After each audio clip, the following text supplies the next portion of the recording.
today's video, we're gonna be going over the best controller settings that you need to change right now after season 5. After the update, they did a lot of new tweaks, they changed a lot of different settings, and your settings could be messed up right now. Now before we do hop in today's video, I want you to go down below and drop a like. Let's try to go for 15 likes on today's video. Also, if you're brand new to the channel, go ahead and hit that red subscribe button, man, and let's get straight to it. Alright man, let's go straight into these controller settings. There's gonna be the best settings to use right now in Modern Warfare 2. Alright guys, man, now we are on the controller section here.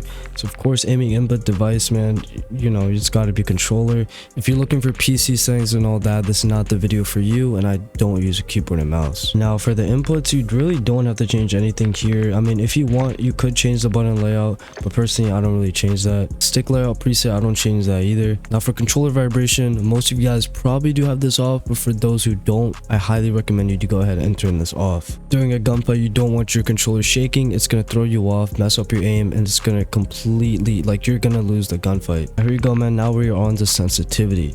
Now personally for me, what works for me and what's been working for me the past year on this game is A8.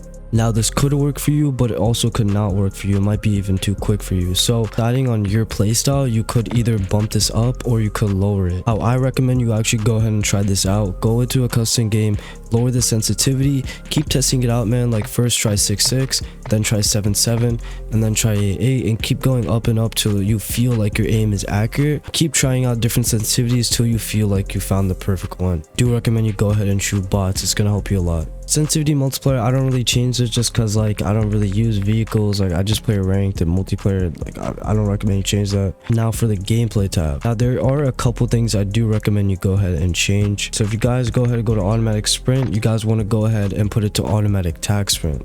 Now tag sprinting is super nice because you have full control on your left stick and you have full control on your player, but you don't have to automatically run all the time, and you can decide, and you can be really precise with your movement, and you can be running around doing crazy movement just like Shotzi, and it's going to be crazy.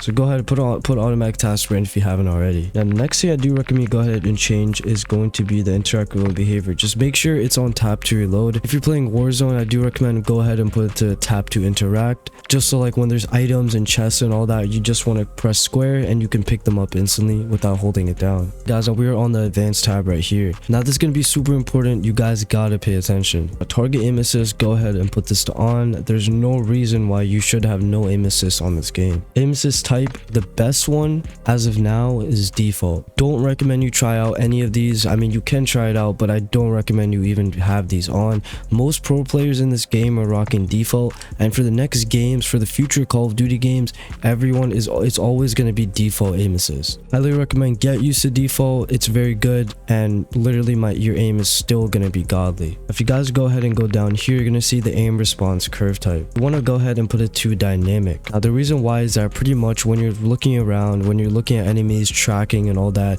your right stick is going to be super precise and accurate. For some reason, when I did use dynamic, I felt more responsive and I felt like I have more control when I'm aiming in. If you guys go ahead and scroll down here, you guys are going to see custom sensitivity per zoom.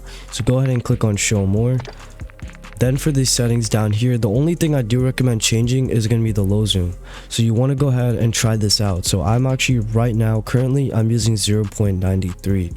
If you have anything below 0.90, you're gonna have a hard time in this game, trust me. I used to play under 0.90 for a little bit, and I noticed that I was not playing how I used to. Pretty much when you're aiming in, your aim is gonna move very slow. Especially if people are like jumping around and moving very quickly, you're not going to be able to track them effectively. I highly do recommend you put it on. Now for the rest, I do keep them at 0.90. I don't really change them. Now dead zone, super important. Now your left stick minimum should be at 0.04.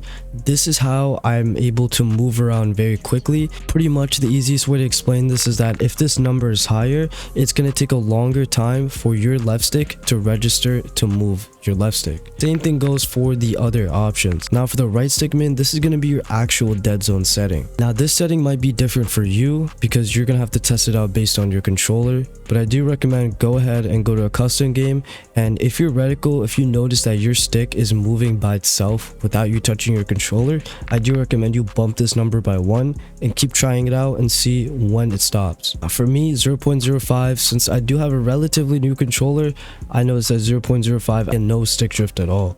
Now for left trigger and right trigger, put it to 0. It's just going to be a lot more responsive. It's going to take less time for the game to register that you're actually pressing the triggers. Now for the gyro, I don't recommend you change this at all. I mean, no pro player plays gyro and it's completely useless. Now for the movement behaviors, I do recommend go to tag sprint behavior, and I'd like to put on single tap to run. I do feel like my movement is literally insane with this setting. Alright guys, now this setting is super important. Now I actually went ahead and put this setting back to standard. Now before, a lot of people used to put on inverted because diving was like meta and all that. Now it still is, but since movement actually did get a buff, I know sliding is very nice. And of course, all you have to do to slide is just tap the right stick and that's it. Go ahead, put this back to standard, man. It's just gonna be a lot easier. It's just going to be a lot easier for you to move around quickly around the map. Now, if we go ahead and scroll down, man, that is pretty much it on this side. And yeah, guys, that is pretty much it for the controller settings. Guys, man, if you guys did enjoy this video, go ahead and write down below and drop a like. Hit the subscribe button as well if you're completely new. And I will see you guys in the next one. Peace.